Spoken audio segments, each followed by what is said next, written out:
So what's this Amazon thing? You can get a bracelet and say, hey, shock me. What was going on here? Right. Well, it's interesting. Amazon is not responsible necessarily for what people manufacture and put out. So, I mean, it's not their fault.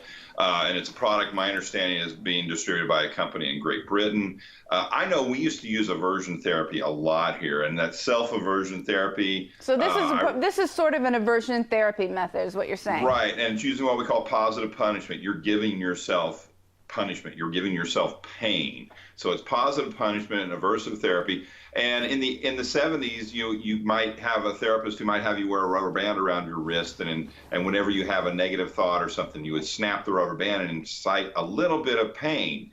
And they would do it in some of the smoking cessation companies used to be able to do that. They don't do it anymore.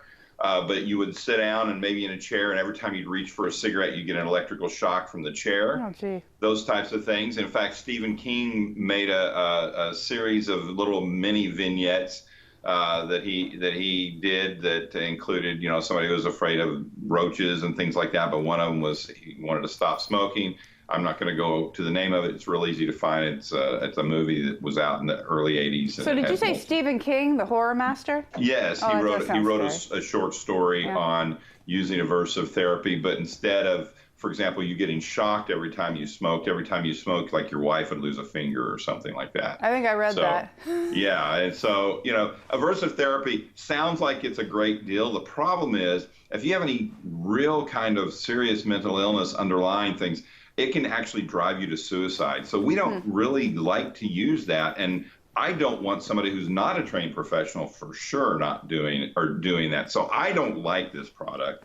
And that's my opinion. And, the company that makes it, I think may be somewhat liable if somebody does end up getting themselves into trouble by using it and causing undue pain and psychological stress and then harming themselves. So I would recommend not to get the product. And of course, I'll probably have the company all mad at me, but I have a right to my freedom of speech. And this is what I believe as a professional. I can't recommend that people use it.